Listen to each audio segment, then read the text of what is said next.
Hello everyone, extra knowledge में आपका स्वागत है। तो आज हम पीजीटी समाजशास्त्र का फर्स्ट रिवीजन में प्रैक्टिस सेट जो देखेंगे उसमें हम क्वेश्चंस करेंगे 75 से लेकर 100 तक के क्वेश्चंस, जिसमें 25 क्वेश्चन का ये आपका प्रैक्टिस सेट रहेगा। और जितने भी समय बचा है 7 दिन का, आप उसमें बहुत अच्छे से तैयारी कीजिए, एकदम फोकस होकर के, ठीक है। उसके अलावा एडमिट कार्ड आ गया, उसे आप डाउनलोड कर लीजिए। तो आइए अब स्टार्ट करते हैं और देखते हैं क्वेश्चन नंबर 75। क्वेश्चन नंबर 75, प्रत्येक सामाजिक परिस्थिति किसी एक संबंध भूमिका को नहीं वरन भूमिकाओं के विन्यास को आवर्त करती है। यह निम्नलिखित में से किस एक अवधारणा में निहित है? ऑप्शन ए बहुल भूमिकाएं, ऑप्शन बी परिस्थिति अनुक्रम, ऑप्शन सी भूमिका समुच्चय या ऑप्शन डी परिस्थिति समुच्चय। तो यहाँ पे जो आंसर रहेगा ऑप्शन ए बहुल भूमिकाएं, ठीक है। भूमिका के विन्यास की आवर्त को बहुल भूमिकाएं कहते हैं। तो अब आपके दिमाग में आ रहा होगा कि बहुल भूमिकाएं, भूमिका समुच्चय, परिस्थिति अनुक्रम या परिस्थिति समुच्चय क्या होता है। तो इसे आप समझिए। पहले बहुल भूमिका को समझने से पहले समझिए परिस्थिति समुच्चय, जिसे क्या बोलते हैं? स्टेटस सेट, ठीक है, स्टेटस सेट बोलते हैं। अब स्टेटस सेट को किसने दिया? आर के मर्टन ने दिया। और इन्होंने क्या बताया परिस्थिति समुच्चय के बारे में? ये बताया कि परिस्थिति जो समुच्चय होता है इसमें कई सारी परिस्थितियां होती है। कई सारी परिस्थितियां मतलब जो प्रदत्त परिस्थिति भी होती है और अर्जित परिस्थिति, मतलब जो जन्म से भी परिस्थितियां प्राप्त होती हैं वो भी, और जो हम अपनी योग्यता के अनुसार प्राप्त करते हैं वो भी। तो दोनों परिस्थितियों को जब एक स्टेटस को लिया जाता है तो उसे क्या कहते हैं? परिस्थिति समुच्चय कहते हैं। अब ये रोल सेट से संबंधित कई सारी भूमिकाएं होंगी, ठीक है। जब कई सारी वो भूमिकाएं निभाएगा तो वो क्या होगी? वो बहुल भूमिका कही जाएगी। तो बहुल भूमिका में बात करेंगे कि जो परिस्थितियां आपकी प्रदत्त प्राप्त हुई हैं और अर्जित किया है उनसे संबंधित जो भी भूमिकाएं हैं उनको जब निष्पादित करते हैं तो उसे क्या कहेंगे? बहुल भूमिका कहेंगे। वहीं अगर बात किया जाए भूमिका समुच्चय क्या होता है, तो देखिए भूमिका समुच्चय में क्या होगा? भूमिका आपकी कई सारी होंगी, लेकिन आपकी परिस्थिति जो होगी, परिस्थिति क्या होगी? इसमें एक होगी। जब भूमिका समुच्चय में परिस्थिति एक होगी लेकिन भूमिकाएं बहुत सारी होंगी, जैसे कि प्रधाना अध्यापक, इसकी क्या क्या भूमिकाएं होती हैं? अध्यापक को भी वो बताते हैं कि कैसे आपको पढ़ाना है, क्या क्या आपको पढ़ाना है। दूसरा, स्टूडेंट पे भी ध्यान देते हैं, उनके माता पिता को भी वो समझाते हैं, उनसे बातचीत करते हैं। उसके अलावा वो मैनेजमेंट को भी देखते हैं। तो आपका स्टेटस एक है कि आप प्रधानाध्यापक हो और आपकी भूमिकाएं बहुत सारी हैं, तो ये क्या होगा? ये भूमिका समुच्चय होगा। लेकिन वहीं अगर बहुल भूमिका में बात किया जाए तो बहुल भूमिका में परिस्थितियां भी एक से अधिक होंगी, परिस्थितियां भी क्या होंगी? एक से अधिक होंगी, और भूमिकाएं भी क्या होंगी? परिस्थितियां भी एक से अधिक होंगी और भूमिकाएं भी एक से अधिक होंगी, तो वो बहुल भूमिका होगा। परिस्थिति समुच्चय का मतलब होगा बहुत सारी परिस्थितियां हो जाएंगी। और परिस्थिति अनुक्रम का होगा जब आपकी परिस्थिति एक के बाद दूसरी धारण करते हैं, जैसे आप शैशवावस्था, फिर उससे बड़े होते बाल्यावस्था, फिर किशोरावस्था, फिर वृद्धावस्था, ऐसी ही परिस्थितियां जब आपकी एक क्रम के अनुसार होंगी तो उसे परिस्थिति अनुक्रम कहेंगे। अब आइए बढ़ते हैं, देखते हैं क्वेश्चन नंबर 76। नीचे 2 वक्तव्य दिए गए हैं जिनमें से एक कथन और दूसरा कारण है, तो अब इनको बताना है। देखिए कथन में दिया गया है संयुक्त परिवार ग्रामीण सामाजिक सदस्य से लुप्त होते जा रहे हैं, और कारण बताया गया है कि संयुक्त परिवारों में व्यक्तिगत उपलब्धियों को यथोचित मान्यता नहीं दी जाती है। तो बताइए इसमें से क्या रहेगा आंसर देख लेते हैं। तो ऑप्शन ए है ए तथा आर दोनों सही है, आर ए की सही व्याख्या करता है। ऑप्शन बी है ए तथा आर दोनों सही है परंतु आर ए की सही व्याख्या नहीं करता। ऑप्शन सी है ए सही है परंतु आर गलत है, या ऑप्शन डी है ए गलत है परंतु आर सही है। तो बताइए कौन सा इसका आंसर होगा। तो देखिए यहाँ पे जो आंसर रहेगा ऑप्शन बी, ए और आर दोनों सही है लेकिन आर ए की सही से व्याख्या नहीं करता है, ठीक है। तो अब इस चीज को समझिए, जैसे कि संयुक्त परिवार ग्रामीण सामाजिक सदस्य से लुप्त होते जा रहे हैं। अब क्यों लुप्त होते जा रहे हैं? क्योंकि औद्योगिक विकास होता जा रहा है। तो जाहिर सी बात है जब औद्योगिक विकास होगा तो सामाजिक जो ग्रामीण सामाजिक सदस्य है, संयुक्त परिवार जो कि ग्रामीण जीवन में ज़्यादा पाया जाता था, तो वहाँ से क्या हो रहा है? लुप्त हो रहा है, क्योंकि ग्रामीण औद्योगिक विकास के कारण नगरों की ओर पलायन कर रहे हैं, वहाँ पे काम करने के लिए आ रहे हैं। तो एक तरह से संयुक्त परिवार का विघटन हो रहा है, ठीक है। उसके अलावा बात किया गया है, इस हिसाब से कथन भी आपका सही हो गया। उसके अलावा बात किया जा रहा है संयुक्त परिवार में व्यक्तिगत उपलब्धियों को यथोचित मान्यता नहीं दी जाती। तो जाहिर सी बात है कि संयुक्त परिवार जो होता है उसमें व्यक्तिगत मतलब किसी एक व्यक्ति की उपलब्धि को ध्यान में नहीं रखा जाता, उसमें क्या होता है पूरे परिवार में सभी लोगों के बारे में सोचा जाता है। तो कथन आर और कारण भी दोनों सही हैं, लेकिन आर ए की व्याख्या नहीं कर रहा है। तो यहाँ पे जो आंसर रहेगा ए और आर दोनों सही रहेगा। ठीक है, आइए बढ़ते हैं, देखते हैं नेक्स्ट क्वेश्चन। क्वेश्चन नंबर 77, निम्नलिखित युग्मों में से कौन सा सही है? ऑप्शन ए अंतर्विवाह ब्याज प्रसूति, ऑप्शन बी नामकरण संस्कार जीवन यात्रा संस्कार, ऑप्शन सी किबूज प्रजनन परिवार, या ऑप्शन डी अगम्यागमन धार्मिक संस्कार।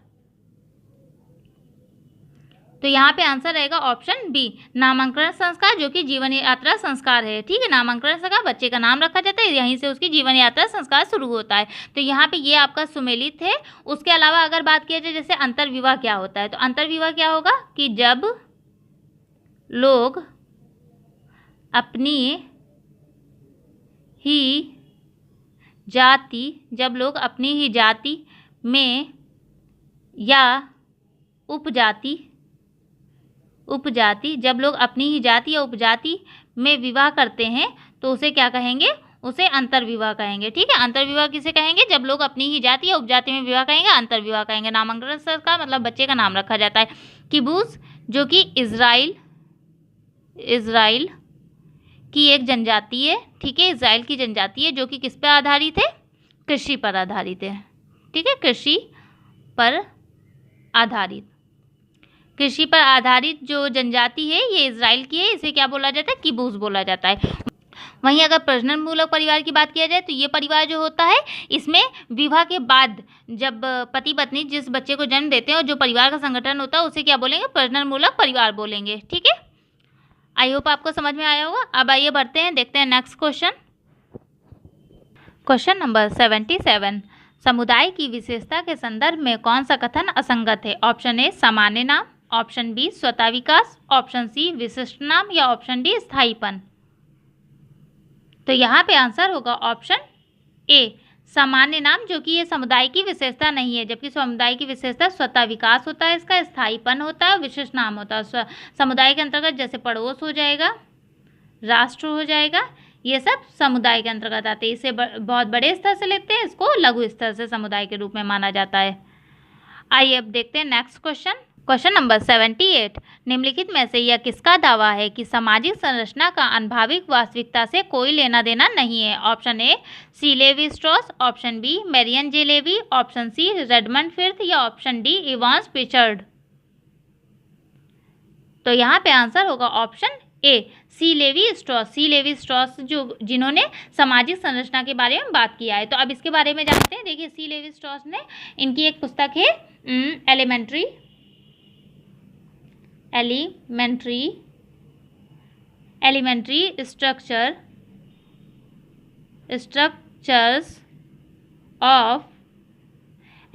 Structure of kinship. ठीक है, एलिमेंट्री स्ट्रक्चर ऑफ किनशिप किसकी बुक है? सी लेवी स्ट्रॉस की है। इसमें इन्होंने सामाजिक संरचना के बारे में बात किया है और इसमें बताया है इन्होंने सामाजिक संरचना कि ये कोई अनुभाविक वास्तविकता नहीं होती है, बल्कि जो सामाजिक संरचना होती है वो कैसी होती है? अमूर्त होती है। ठीक है, सामाजिक संरचना को इन्होंने कैसा बताया? अमूर्त बताया है। किस पुस्तक में? एलिमेंट्री स्ट्रक्चर ऑफ किनशिप में बताया है। और इन्होंने जो है वंश संबंध की आलोचना की है और अपनाया किस चीज को? किसके बारे में? तो विवाह संबंध, जिसके संबंध में इन्होंने विवाह संबंध के बारे में बात किया, जिसे अलायंस थ्योरी जैसे पूछा जाएगा। अलायंस थ्योरी किसकी है? सी लेवी स्ट्रॉस, क्योंकि विवाह के संबंध में इन्होंने बताया। या गठबंधन सिद्धांत भी पूछा जा सकता है, तो भी सी लेवी स्ट्रॉस रहेंगे। इसमें इन्होंने विवाह के संबंध में उनकी नातेदारी के बारे में बात किया है पूरा, और वंश के संबंध में इन्होंने आलोचना किया हुआ है। ठीक है, और इनकी पुस्तक का नाम क्या है? Elementary structure of kinship. आइए बढ़ते हैं, देखते हैं क्वेश्चन नंबर 79।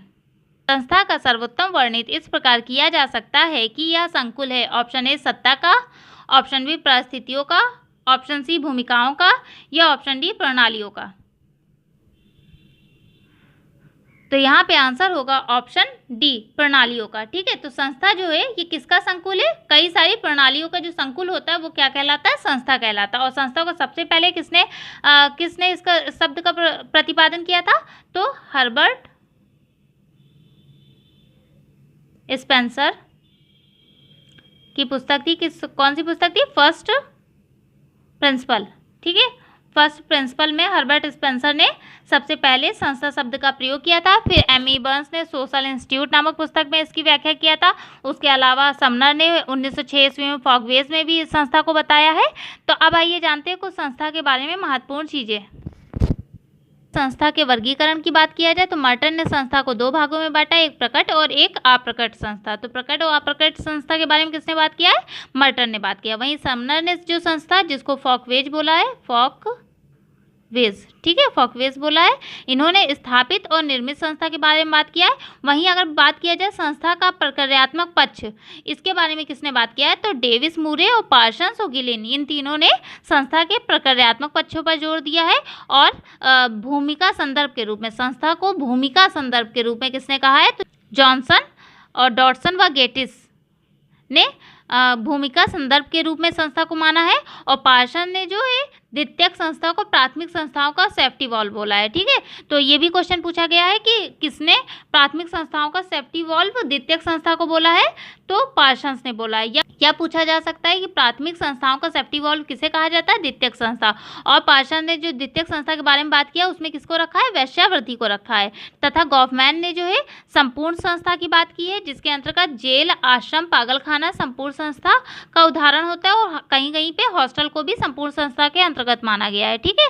तो संपूर्ण संस्था गॉफमैन और द्वितीयक संस्था का जो कि वेश्यावृत्ति को पार्सन्स ने माना है, प्राथमिक संस्थाओं का सेफ्टी वॉल्व, उसके अलावा संस्था का प्रक्रियात्मक पक्ष डेविस, पार्सन एवं गिलिन ने, तथा मर्टन ने प्रकट और अप्रकट संस्था के बारे में बात किया है, तथा प्रकारी के बारे में भी इन्होंने ही बात किया है, ठीक है। आइए अब बढ़ते हैं नेक्स्ट क्वेश्चन। क्वेश्चन नंबर 81, किसके अनुसार जाति प्रथा ने भारतवर्ष को बर्बरता की ओर जाने से रोका है? Option A Mandelbaum, option B Dubey, option C Abbe Dubois या ऑप्शन डी ड्यूमा। तो यहाँ पे पूछा गया है कि किसने कहा है कि जाति प्रथा ने ही भारत को जो है बर्बरता की ओर जाने से रोका है? तो यहाँ पे आंसर होगा ऑप्शन सी अबे दुबाई। अबे दुबाई ने क्या बोला है कि जाति प्रथा एक ऐसी चीज़ थी भारतवर्ष में कि जो भारत को बर्बरता की ओर जाने से रोकी हुई है। तो जाति प्रथा को इन्होंने बहुत महत्वपूर्ण माना है। अबे दुबाई ने किसके ओर जाने से? बर्बरता की ओर जाने से रोका है। ये क्वेश्चन पूछा गया और करीब 2-3 बार पूछा गया, तो इसलिए इसे याद रखिएगा। आइए बढ़ते हैं क्वेश्चन नंबर 82 की तरफ। सूची 1 को सूची 2 से सुमेलित कीजिए और नीचे दिए गए कूट का सही से प्रयोग कीजिए। ऑप्शन ए में दिया गया अर्थव्यवस्था और अनुकूलन, ऑप्शन बी में दिया गया राज्य व्यवस्था अव्यक्तता, ऑप्शन सी में दिया गया परिवार लक्ष्य प्राप्ति या ऑप्शन डी में दिया गया धर्म एकीकरण। तो देखिए यहाँ पे जो आंसर रहेगा इसको समझ लीजिए। जैसे कि अर्थव्यवस्था, तो अर्थव्यवस्था का किससे संबंध होगा? अनुकूलन, क्योंकि अर्थव्यवस्था जो होती है वो अनुकूलन करने का कार्य करती है हर चीज़ों में, ठीक है। वहीं राज्य व्यवस्था जो होती है वो लक्ष्यों की प्राप्ति के लिए सहायक होती है, और परिवार जो होता है वो एकीकरण के लिए सहायक होता है, और धर्म जो होता है वो अव्यक्तता के लिए सहायक होता है, ठीक है। तो यहाँ पे ये मिलान सही रहेगा कि अर्थव्यवस्था अनुकूलन, राज्य व्यवस्था लक्ष्य प्राप्ति, परिवार एकीकरण और धर्म अव्यक्तता। तो उस हिसाब से आंसर कौन सा रहेगा? तो यहाँ ऑप्शन जो है सी 1, 3, 4, 2। तो यहाँ पे ये जो आंसर रहेगा ये आपका आंसर एकदम सही है। आइए बढ़ते हैं, देखते हैं नेक्स्ट क्वेश्चन। क्वेश्चन नंबर 83, निम्नलिखित में से कौन एक समाज के लिए इतना या इतनी महत्वपूर्ण है कि उसका उल्लंघन गंभीर दंड की अपेक्षा करता है? ऑप्शन ए प्रथाएं, ऑप्शन बी लोकाचार, ऑप्शन सी विचारधाराएं या ऑप्शन डी लोक रीतियाँ। तो यहाँ पे आंसर होगा ऑप्शन बी लोकाचार, ठीक है। लोकाचार जो होता है वो समाज में ये अपेक्षा की जाती है कि अगर इसका उल्लंघन करेंगे तो इसके लिए दंड की अपेक्षा की जाएगी। तो देखिए अब जैसे लोकाचार, लोक रीतियाँ, प्रथाएं, ये सब होता क्या है? तो ये सब चीज़ों को हम लेते हैं सामाजिक प्रतिमान में, ठीक है। ये सब क्या होते हैं? सामाजिक प्रतिमान में होते हैं। और हमने आपको बताया था कि संस्था का निर्माण कैसे होता है। पहले क्या होता है? पहले कोई विचार होगा, उससे क्या बनेगा? उससे आदत बनेगी, आदत के बाद क्या होगा? जनरीतियाँ बनेंगी, ठीक है। और जनरीतियों से क्या होगा? आपकी प्रथा आएगी, फिर लोक रीति बनेगी और फिर आपकी संस्था का निर्माण होगा, ठीक है। इस तरह से आपको हमने एक क्रम बताया था। तो आज हम समझेंगे कि सामाजिक प्रतिमान में जो जनरीतियाँ होती हैं, प्रथाएं होती हैं, रूढ़ियाँ या लोकाचार होते हैं, इन सब के बारे में अभी हम समझते हैं। तो देखिए सामाजिक प्रतिमान क्या होता है, इस चीज़ को समझते हैं। तो सामाजिक प्रतिमान का तात्पर्य उन आदर्श प्रतिमानों से होता है जो समाज में नियंत्रण बनाए रखते हैं, जो व्यक्तियों के लिए उपलब्धि के विषयक होते हैं। मतलब सामाजिक प्रतिमान के द्वारा ही व्यक्ति अनेक उपलब्धियों को प्राप्त करता है और समाज में एक नियंत्रण बनाए रखते हैं, तो इन्हें क्या कहते हैं, सामाजिक प्रतिमान कहते हैं। ठीक है, उसके आगे लिखा हुआ है व्यक्ति की प्रकृति स्वतंत्रता की ओर उन्मुख होती है, सभी लोगों की स्वतंत्रता समाज में अव्यवस्था पैदा कर सकती है। अतः सामाजिक आदर्शों की सृष्टि इसलिए की गई है ताकि ये नियमित व्यवहार प्रतिमान की व्यवस्था लाभ समाज के सभी लोग समान रूप से उठा सके। तो देखिए इसको समझिए, सामाजिक प्रतिमान क्या होगा। तो सामाजिक प्रतिमानों का निर्माण क्यों किया गया, ये सामाजिक प्रतिमान क्या होते हैं। तो देखिए व्यक्ति जो होता है एक स्वतंत्र होता है, मतलब विचार वाला होता है, और सभी लोग एकदम स्वच्छंद समाज में व्यवस्था, अगर सब लोग सोच ले कि हमको ऐसे ही रहना है तो क्या होगा, समाज में अव्यवस्था पैदा हो जाएगी। तो इसलिए सामाजिक प्रतिमानों को लाया गया जिससे लोग अपने द्वारा ही नियंत्रण कर सके कुछ चीज़ों को, कि हमें समाज में ये चीज़ें करनी चाहिए, ये नहीं करनी चाहिए। तो इन सब चीज़ों के लिए सामाजिक प्रतिमान को लाया गया। सामाजिक प्रतिमानों के अंतर्गत हम किसे पढ़ेंगे, प्रथाओं को पढ़ेंगे, लोकाचार को पढ़ेंगे। ठीक है, इन सब चीज़ों को पढ़ेंगे। तो अब आइए जानते हैं इन सब चीज़ों के बारे में कि प्रथाएं क्या होती है, जनरीति क्या होते हैं, लोकाचार क्या होते हैं। तो देखिए किंग्सले डेविस के अनुसार प्रतिमानों का वर्गीकरण अगर देखा जाए तो जनरीतियाँ, रूढ़ियाँ और प्रथाओं के रूप में किया है। तो इन्हीं चीज को हम समझेंगे। ठीक है, तो किंग्सले डेविस ने जो कि सामाजिक प्रतिमान को 3 रूपों में वर्गीकृत किया है, एक जनरीतियों में, दूसरा रूढ़ियों में और तीसरा प्रथाओं में। तो सबसे पहले समझते हैं कि जनरीतियाँ क्या होती हैं। तो देखिए जनरीतियों को समझते हैं। तो जनरीति का अर्थ होता है समाज के द्वारा मानव व्यवहार की प्रणालियों से होता है। मानव व्यवहार की प्रणाली मतलब मानव के द्वारा जो व्यवहार किए जाते हैं, कि जब कोई एक आदत या कोई एक विचार समाज की आदत या मूल्य बन जाता है तो उसे क्या कहते हैं, जनरीति कहते हैं। ठीक है, जब हमारी कोई एक आदत या हमारा कोई एक विचार जब बहुत सारे लोग करने लगते हैं वैसे ही, तो वो क्या होता है, समाज के द्वारा वो आदत बन जाती है और मूल्य बन जाता है, तो उसे क्या कहेंगे, जनरीति कहेंगे। ठीक है, और इसको समझते हैं एक उदाहरण के द्वारा भी। जैसे कि भारतीय समाज में भोजन करने से पूर्व हाथ धोने क्या है, एक ये जनरीति है। ठीक है, तो ये नैतिकता के साथ नहीं जुड़ी है।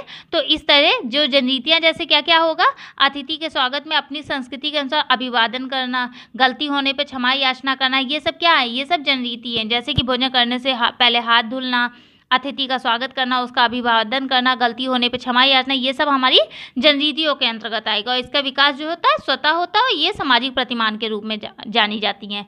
अब आइए जानते हैं जनरीति के बाद रूढ़ियों को। तो देखिए जनरीतियाँ जब लोक कल्याण की भावना के साथ जुड़ जाती हैं, जो जनरीतियाँ अभी हमने जैसे आपको बताया ना था कि हाथ धुलना और अतिथियों को सेवा करना, अभिवादन करना, और गलती होने पर क्षमा याचना करना, तो जब ये जनरीतियाँ जो होंगी लोक कल्याण की भावना के साथ जुड़ जाएंगी तो इन्हें क्या बोला जाएगा, रूढ़ियाँ बोला जाएगा। और रूढ़ियाँ को ही लोकाचार बोलते हैं। ठीक है, रूढ़ियों को ही क्या बोलते हैं, लोकाचार बोलते हैं। देखिए यहाँ पे लिखा भी है कि रूढ़ियों को ही लोकाचार के नाम से जाना जाता है। इन नियमों का प्रभाव समाज में तुलनात्मक रूप से अधिक महत्वपूर्ण माना जाता है। ठीक है, जनरीतियों से ज़्यादा महत्वपूर्ण रूढ़ियाँ मानी जाती हैं या लोकाचार मानी जाती है, क्योंकि ये लोक कल्याण की भावना से जुड़े होते हैं। आइए अब इसके बारे में कुछ अन्य चीज़ें जानते हैं। देखिए यहाँ पे डेफिनेशंस लिखी हैं, वो आप पढ़ लीजिएगा। तो अगर रूढ़ियों को उदाहरण के द्वारा समझें तो रूढ़ियाँ जो होती है समाज में जनरीतियों की अपेक्षा अधिक प्रभावक, नियंत्रण और शक्तिशाली मानी जाती हैं। ठीक है, रूढ़ियाँ जो होंगी वो जनरीतियों की अपेक्षा अधिक शक्तिशाली मानी जाती हैं। और रूढ़ियाँ जो होती हैं वो सकारात्मक और नकारात्मक दोनों प्रकार की होती हैं। जैसे कि भारतीय समाज में हिंदू विवाह में लड़के जो होते हैं वो बारात लेके जाते हैं और लड़की वाले क्या करते हैं, तोरण संस्कार करते हैं। ठीक है, तो ये सब जो होती है ये रूढ़ियाँ होती हैं कि मतलब कुछ चीज़ें जैसे कि बारात लेके जाना, हम उनका स्वागत करेंगे। कुछ ऐसी जनरीतियाँ होती हैं जो कि समाज के कल्याण में जब देखी जाने लगती है, कई समय से अपनाई जाने लगती हैं, तो वो क्या होती हैं, वो रूढ़ियों का रूप ले लेती हैं। आइए अब आगे समझते हैं प्रथाओं को। तो प्रथाओं से तात्पर्य उन नियमों से होता है जो समाज में काफ़ी समय से चले आ रहे हैं, मतलब समाज का नियंत्रण कर रहे हैं, और इन्हें कार्य करने के ढंग के रूप में परिभाषित किया जा सकता है। इनको जानबूझकर पालन करने का विषय नहीं बनता, बल्कि व्यक्ति स्वतः ही इनका पालन करने के लिए तैयार रहते हैं। ठीक है, तो जो प्रथाएं होती हैं वो जब काफ़ी समय से, जैसे पहले सबसे पहले आपकी जनरीति बनेगी, जनरीति जब लोक कल्याण के भाव से जुड़ेंगी तो क्या बन जाएंगी, लोकाचार या रूढ़ियाँ बन जाएंगी। और रूढ़ियाँ जब काफ़ी समय तक के समाज में चलती रहेंगी तो वो प्रथाओं का रूप ले लेंगे। और उससे व्यक्ति ये नहीं कि जानबूझ करके करेगा, वो वैसी ही प्रथा बन जाएगी कि हमारे यहाँ शादी की ये प्रथा होती है, उनके यहाँ शादी में वो प्रथा, मतलब प्रथाओं का अलग अलग रूप हो जाता है। तो उस अनुसार अगर बात किया जाए प्रथा के महत्व का, तो देखिए प्रथाएं जो होती है सीखने की प्रक्रिया को सफल बना देती हैं, क्योंकि अगर हमें प्रथाएं पता होगा तो हम किसी भी चीज़ को बहुत अच्छे से सीखेंगे। जैसे हम किसी भी पूजा पाठ को करते हैं, तो अगर हमें अपने घर की प्रथाओं के बारे में पता है तो हम उसे बहुत अच्छे से सीखेंगे। प्रथाएं जो होती है समाज का हित संवर्धन करती हैं, और प्रथा जो होती है समाज में एकता और संगठन पैदा करती है, तथा प्रथाएं जो होती है वो सामाजिक नियंत्रण में योगदान देती हैं। आई होप आपको सामाजिक प्रतिमान, जनरीतियाँ, लोकाचार या रूढ़ियाँ और प्रथाओं को समझ में आया होगा। अब आइए बढ़ते हैं नेक्स्ट क्वेश्चन की तरफ। क्वेश्चन नंबर 84, निम्नलिखित में से कौन सा कथन माना के विषय में सही है? ऑप्शन ए, वह आदर जो पिता उन पुत्रों से प्राप्त करने का अधिकारी होता है जिसका मृत्यु के पश्चात जीवन में विश्वास पिता के देयत्व आरोपण के रूप में अभिमुख होता है। या ऑप्शन बी, वह पवित्र पशु जो कि समूहगत गहन संवेदनाओं भावनाओं का प्रतीक होता है। या ऑप्शन सी, एक सौम्य अधिप्राकृतिक शक्ति जिसका अपना कोई आकार नहीं होता किंतु यह जीवन एवं निर्जीव वस्तुओं में निवास करती है। या ऑप्शन डी, एक अनुष्ठानिक जो उत्तर पूर्व भारत की जनजातीय समाज में किसी महिला को उसके प्रथम गर्भधारण पर बधाई देने के लिए आयोजित किया जाता है। तो बताइए कि माना क्या होता है, ये पूछा गया ऑप्शन में कि माना के विषय में कौन सा कथन सही है। देखिए यहाँ पे जो आंसर रहेगा ऑप्शन सी, जो कि माना के विषय में सही है। इसमें बताया गया कि एक सौम्य आदि प्राकृतिक शक्ति जिसका कोई अपना आकार नहीं होता किंतु यह जीवन में निर्जीव वस्तुओं और में निवास करती है। ठीक है, तो अगर माना को बहुत अच्छे तरह से समझना है कि क्या होता है, तो देखिए माना का जो सिद्धांत है ये किससे संबंधित है? धर्म से। ठीक है, धर्म के सिद्धांत से संबंधित है माना का सिद्धांत। और इस सिद्धांत को किसने दिया? तो कॉडरिंगटन एवं मैरेट। ठीक है, माना का सिद्धांत किसने दिया? कॉडरिंगटन एंड मैरेट ने दिया। और इन्होंने माना कि मलेनेशिया के जो लोग थे के लोग एक माना नाम की शक्ति को जानते थे। ठीक है, वो मानते थे कि एक माना नाम की कोई प्राकृतिक शक्ति है जिसके द्वारा प्राकृतिक शक्तियों को संचालित किया जाता है, और अगर माना खुश है तो हमें किसी तरह का नुकसान नहीं होगा, और अगर माना को हम किसी तरह की क्षति पहुंचाते हैं तो वो हमें नुकसान पहुंचा सकती है। तो ये मलेनेशिया के लोग एक अलौकिक शक्ति को मानते थे जिसका नाम क्या था? माना के नाम से जानते थे। तो और इसी से आगे क्या होता था? धर्म की उत्पत्ति हुई थी। ये था मानववाद का सिद्धांत जिसे कॉडरिंगटन और मैरेट ने दिया था। आइए बढ़ते हैं, देखते हैं नेक्स्ट क्वेश्चन। क्वेश्चन नंबर 85, निम्नलिखित में से विचलन के विषय में कौन सा कथन सही नहीं है? ऑप्शन ए, समाज के प्रथागत प्रतिमानों के अनुरूप होने में असफलता। या ऑप्शन बी, किसी व्यक्ति के इस प्रकार का आचरण करने की प्रवृत्ति कि उनसे अंतःक्रियात्मक प्रकृति में संतुलन में बाधा है। या ऑप्शन डी, विचलन का संप्रति सापेक्ष है, चरम नहीं। या ऑप्शन डी, विचलित व्यवहार समाज के लिए कभी उपयोगी नहीं होता है। तो बताइए, पूछा गया है कि विचलन का कौन सा यहाँ पे सही कथन नहीं है? तो देखिए यहाँ पे जो आंसर रहेगा ऑप्शन डी, कि विचलन जो होता है इसमें ये बताया गया है कि विचलित व्यवहार समाज के लिए कभी उपयोगी नहीं होता, ये गलत है। जबकि विचलित व्यवहार भी समाज के लिए कभी कभी सहयोगी होता है। तो आइए अब बढ़ते हैं, देखते हैं नेक्स्ट क्वेश्चन। क्वेश्चन नंबर 86, निम्नलिखित में से कौन सा एक सामाजिक अंतः प्रक्रिया की पूर्वापेक्षा है? ऑप्शन ए, आमने सामने के संबंध। ऑप्शन बी, सुसंगति। ऑप्शन सी, शारीरिक संपर्क। या ऑप्शन डी, पारस्परिक अभिविन्यास। तो यहाँ पूछा जा रहा है कि सामाजिक अंतः प्रक्रिया की पूर्वापेक्षा क्या है? तो यहाँ पे जो आंसर रहेगा ऑप्शन डी, पारस्परिक अभिविन्यास, जो कि सामाजिक अंतःक्रिया की पूर्वापेक्षा होती है। आइए बढ़ते हैं नेक्स्ट क्वेश्चन की तरफ। क्वेश्चन नंबर 87, अल्पसंख्यक अपनी पूर्वज प्रथाओं को छोड़ते हुए बहुसंख्यक की प्रथाओं को अपनाते हैं, इसे कहते हैं। ऑप्शन ए, एकीकरण। ऑप्शन बी, सात्मीकरण। ऑप्शन सी, समंजन। या ऑप्शन डी, समाजीकरण।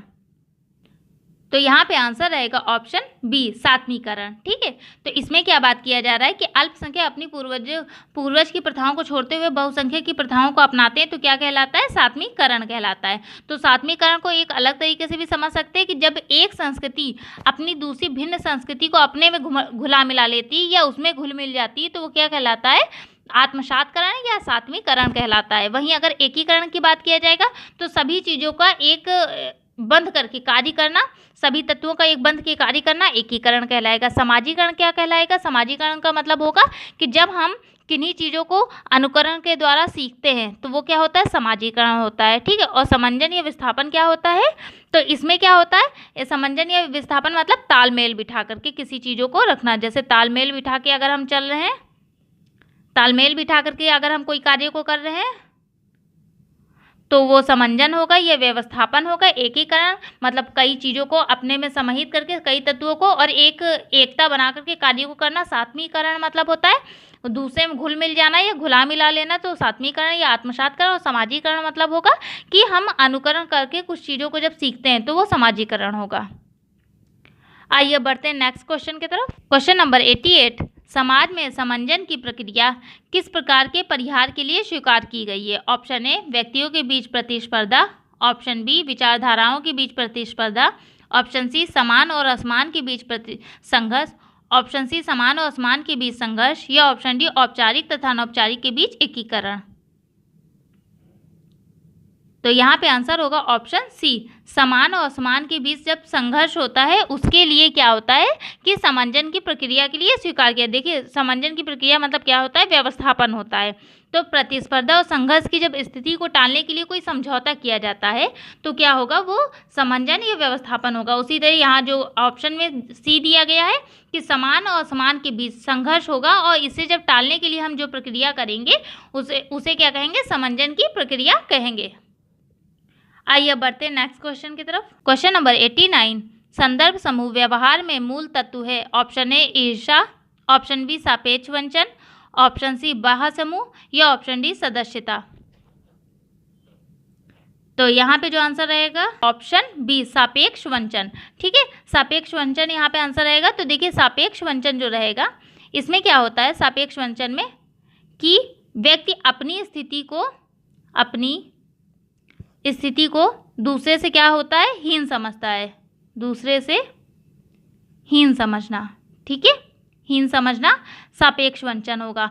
और संदर्भ समूह क्या होगा कि जब दूसरे की जो हमारी संस्कृति है या जो हमारी स्थिति है उससे हम अगर दूसरी स्थिति या दूसरी संस्कृति को अच्छा समझते हैं या उसके गुण को अपनाते हैं तो वो संदर्भ समूह। तो संदर्भ समूह सापेक्ष वंचन जो कि व्यवहार के मूल तत्व होता है, ठीक है। आइए बढ़ते हैं नेक्स्ट क्वेश्चन की तरफ। क्वेश्चन नंबर 90, निम्नलिखित में से कौन एक आत्मदर्पण के संप्रति के सार के सदस्य है? ऑप्शन ए अहम वही है जो अहम सोचता है, ऑप्शन बी अहम वही है जो अपर सोचता है, ऑप्शन सी अहम वही है जो अहम सोचता है और अपर सोचता है, या ऑप्शन डी अपर वही है जो अहम सोचता है। तो बताइए यहाँ पे आत्मदर्पण जो कि किसने दिया था? कूले ने, ठीक है। आत्मदर्पण का सिद्धांत किसने दिया था? कूले ने। तो उन्होंने क्या बताया इस चीज़ को बताइए। तो देखिए यहाँ पे जो आंसर रहेगा ऑप्शन बी कि अहम वही है जो अपर सोचता है, ठीक है। ये सिद्धांत किसने दिया? आत्मदर्पण का सिद्धांत समाजीकरण के संबंध में है और ये सिद्धांत कूले ने दिया था। इसमें इन्होंने बताया था कि जब व्यक्ति जो होता है जब समाज के संपर्क में आता है तो उसके क्या व्यक्ति का क्या होता है? स्व का विकास होता है। और जब व्यक्ति का स्व का अहम का विकास होता है तो किस हिसाब से सोचता है कि जो लोग उसको उसके बारे में सोचते हैं। मतलब व्यक्ति इसमें क्या करता है कि व्यक्ति के बारे में दूसरा कैसा सोचता है, ठीक है। दूसरे लोग कैसे सोचते हैं और उन सब चीज़ों का जब व्यक्ति आत्म मंथन करता है तो व्यक्ति के अहम या स्व का विकास होता है। ये किसने बताया? आत्मदर्पण के सिद्धांत में कूले ने बताया जो कि समाजीकरण से संबंधित है। आइए बढ़ते हैं नेक्स्ट क्वेश्चन की तरफ। क्वेश्चन नंबर 91, जिस प्रक्रिया के द्वारा विचार एवं विश्वास आत्मा के अंग बन जाते हैं उन्हें क्या कहते हैं? ऑप्शन ए अनुरूपता, ऑप्शन बी अभियांत्रिकीकरण, ऑप्शन सी अनुकरण, या ऑप्शन डी संस्थाकरण। तो यहाँ पे आंसर रहेगा ऑप्शन बी अभियांत्रिकीकरण। अभियांत्रिकीकरण इस प्रक्रिया के द्वारा क्या होता है? विचार और विश्वास जो होते हैं वो आत्मा के अंग बन जाते हैं। तो इसे क्या बोलेंगे? अभियांत्रिकीकरण बोलेंगे। आइए बढ़ते हैं नेक्स्ट क्वेश्चन की तरफ। क्वेश्चन नंबर 92, सूची 1 को सूची 2 से सुमेलित करना है। तो 1 में दिया गया है कि परिस्थिति एवं संविदा रॉल्फ लिंटन, बी में दिया गया परिस्थिति तथा भूमिका जॉर्ज हर्बर्ट बीट, सी में दिया गया समुदाय तथा समिति हेनरी मैन, या डी में दिया गया मैं तथा मुझे फर्डिनेंड टॉनिज। तो बताइए यहाँ पे कौन सा आंसर होगा? तो परिस्थिति और संविदा के बारे में बताइए किसने बात किया होगा? हेनरी मैन ने दिया हुआ है, ठीक है। और परिस्थिति और भूमिका के बारे में किसने किया है? रॉल्फ लिंटन ने बात किया है। समुदाय और समिति के बारे में फर्डिनेंड टॉनिस ने, और मैं और मुझे के बारे में जॉर्ज हर्बर्ट मीट ने बात किया है। तो इस हिसाब से आपका जो ऑप्शन बनेगा वो 3, 1, 4 और 2, ठीक है। 3, 1, 4 और 2 बनेगा। तो उस हिसाब से ऑप्शन नंबर ए आपका सही होगा कि ए का 3 होगा हेनरी मैन, 2 का होगा परिस्थिति भूमिका रॉल्फ लिंटन, समुदाय और समिति के बारे में टॉनिस ने बात किया है, और मैं और मुझे के बारे में मीड ने बात किया है, जो कि इनकी माइंड सेल्फ सोसाइटी पुस्तक है मीड की, उसमें इन्होंने बताया कि मैं क्या होता है और मुझे क्या होता है। आइए अब नेक्स्ट क्वेश्चन की तरफ बढ़ते हैं। क्वेश्चन नंबर 93, निम्नलिखित में से कौन एक युग्म सही सुमेलित नहीं है? ऑप्शन ए शुम्पीटर उद्यमी, ऑप्शन बी चीन सांस्कृतिक क्रांति, ऑप्शन सी रूस औद्योगिक क्रांति, या ऑप्शन डी मैक्स वेबर दफ्तरशाही। तो यहाँ पे बताइए कौन सा जो कि युग्म सुमेलित नहीं है? तो यहाँ पे आंसर रहेगा ऑप्शन सी रूस, जो कि औद्योगिक क्रांति संबंधी नहीं, क्योंकि औद्योगिक क्रांति ब्रिटेन में हुई थी। कब हुई थी? 18वीं शताब्दी में, ठीक है, 18वीं शताब्दी में ब्रिटेन में। और अगर रूस की बात किया जाए, रूस में कौन सी क्रांति हुई थी? तो रूस में क्रांति हुई थी बोल्शेविक, ठीक है, बोल्शेविक क्रांति। बोल्शेविक क्रांति अगर लिखा होता है तो रूस सही होता। बोल्शेविक क्रांति कब? 1917 में हुई थी बोल्शेविक क्रांति रूस में, और औद्योगिक क्रांति ब्रिटेन में हुई थी 18वीं सदी में, ठीक है। तो यहाँ पे ये जो ऑप्शन सी है ये युग्म सुमेलित नहीं है। आइए बढ़ते हैं नेक्स्ट क्वेश्चन की तरफ। क्वेश्चन नंबर 94, पूर्व साक्षर समाजों की उत्पादन व्यवस्थाओं की निम्नलिखित में से कौन सी एक चारित्रिक विशेषता नहीं है? ऑप्शन ए संगठित श्रम बाजार, ऑप्शन ए संगठित श्रम बाजार की अनुपस्थिति, ऑप्शन बी सहयोगात्मकता, ऑप्शन सी मौद्रिक प्रोत्साहन तथा पुरस्कार का अनास्तित्व, या ऑप्शन डी उत्पादन के साधनों का निजी स्वामित्व। तो ये बात किया जा रहा है कि पूर्व साक्षर जो समाज थे उसमें उत्पादन की जो व्यवस्थाएं थी उनका कौन सी चारित्रिक विशेषता नहीं है? तो यहाँ पे जो आंसर रहेगा ऑप्शन डी उत्पादन के साधनों का निजी स्वामित्व। तो पूर्व साक्षर समाज जो आदिम समाज थे उसमें संगठित श्रम बाजार की अनुपस्थिति थी, ठीक है, लेकिन उसमें सहयोग पाया जाता था, और मौद्रिक प्रोत्साहन और पुरस्कार का भी अस्तित्व नहीं था। तो ऑप्शन ए, बी और सी ये तीनों चीज़ें सही हैं, लेकिन ऑप्शन डी जो है उत्पादन के साधनों का निजी स्वामित्व ये बिल्कुल भी आंसर इसका नहीं है पूर्व साक्षर समाजों, क्योंकि ये साक्षर समाज ये औद्योगिक समाज की विशेषता है निजी स्वामित्व। आइए बढ़ते हैं नेक्स्ट क्वेश्चन की तरफ। क्वेश्चन नंबर 95, पोर्ट लॉस एक उदाहरण है। ऑप्शन ए परिस्थिति स्पर्धा का, ऑप्शन बी ऋण निपटान की एक व्यवस्था का, या ऑप्शन सी पूंजी संचयन की व्यवस्था का, या ऑप्शन डी वस्तुओं के अनुष्ठानिक विनिमय की व्यवस्था का। तो यहाँ पे आंसर रहेगा ऑप्शन ए परिस्थिति प्रतिस्पर्धा का उदाहरण है पोर्ट लॉस, ठीक है। तो पोर्ट लॉस जो होता है ये अमेरिका की जनजाति है हैडा, ठीक है, अमेरिका की जनजाति हैडा और लिंगित सिमशियन, हैडा और लिंगित सिमशियन ये जो जनजाति है इसमें पाई जाती है पोर्ट लॉस की प्रथा, ठीक है। और इस पोर्ट लॉस में एक व्यय साध्य भोज कराया जाता है, जिसमें क्या होता है वस्तुएं या तो बांटी जाती हैं या फिर नष्ट की जाती हैं, और इससे व्यक्ति की प्रतिष्ठा का पता चलता है कि कितनी किसके पास प्रतिष्ठा है। ये बढ़ते हैं नेक्स्ट क्वेश्चन की तरफ। क्वेश्चन नंबर 96, गॉफमैन के अनुसार जब भी व्यक्ति किसी एक निश्चित परिवेश में एक दूसरे के प्रति परस्पर जागरूकता प्रदर्शित करते हैं तो यह उदाहरण है। ऑप्शन ए कुटभेड़ का, कुटभेड़ नहीं होगा यहाँ पे मुठभेड़ होगा, ठीक है, मुठभेड़ का, ऑप्शन बी सामाजिक संबंध का, ऑप्शन सी आक्रांतित अंतःक्रिया का, या ऑप्शन डी सामाजिक बंधन का।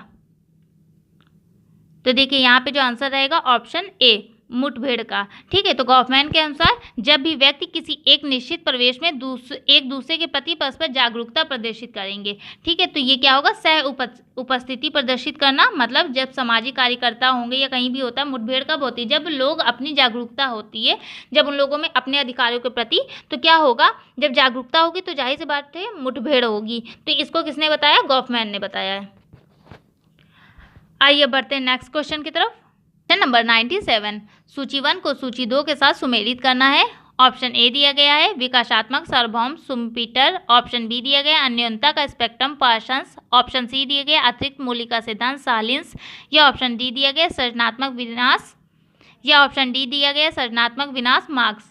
तो इसको सुमेलित करना है कि किसने कौन सा अवधारणा दी है।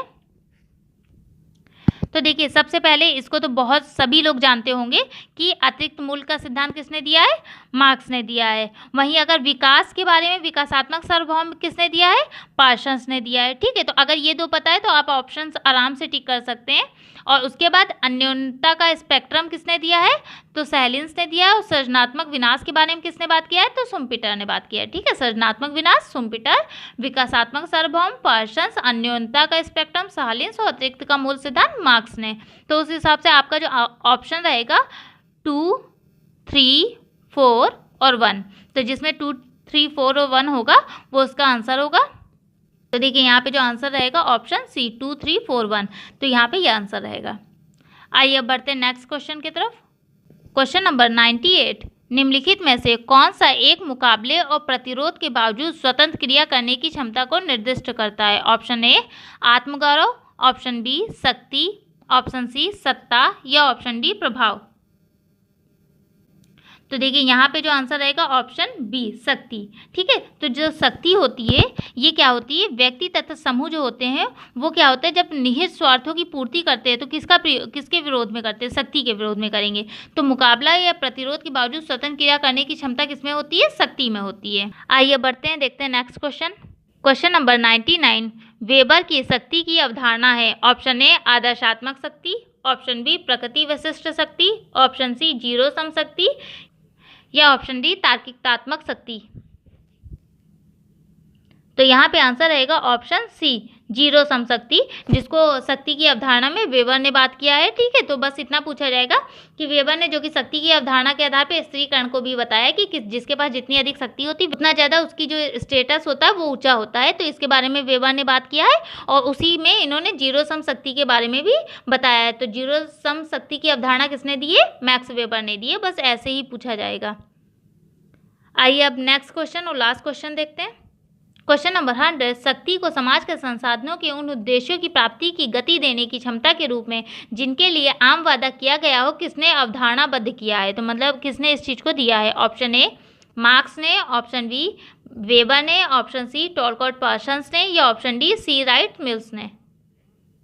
तो देखिए ये जो अवधारणाबद्ध किया है किसने, इस डेफिनेशन को दिया है, तो यहाँ पे आंसर रहेगा ऑप्शन सी टॉलकॉट पार्सन। तो टॉलकॉट पार्सन ने बताया कि शक्ति को समाज के संसाधनों के, ठीक है, संसाधनों के उद्देश्यों की प्राप्ति के लिए गति देने की क्षमता के रूप में एक आम वादा किया गया है। ये किसने बात किया है, टॉलकॉट पार्सन ने दिया है। फ्रेंड्स आई होप आपको हमारे द्वारा लाए हुए क्वेश्चन और उसकी व्याख्या पसंद आई होगी। प्लीज़ चैनल को सब्सक्राइब करें एंड शेयर करें। और फ्रेंड्स आप लोग हमारे टेलीग्राम चैनल और फेसबुक पेज को भी ज्वाइन कर लीजिए, जिसमें आपको स्टडी रिलेटेड बहुत सारी चीज़ें प्रोवाइड होती रहती हैं, ठीक है, समय समय पे, तो आप उसे भी ज्वाइन कर सकते हैं। Thank you for watching my channel.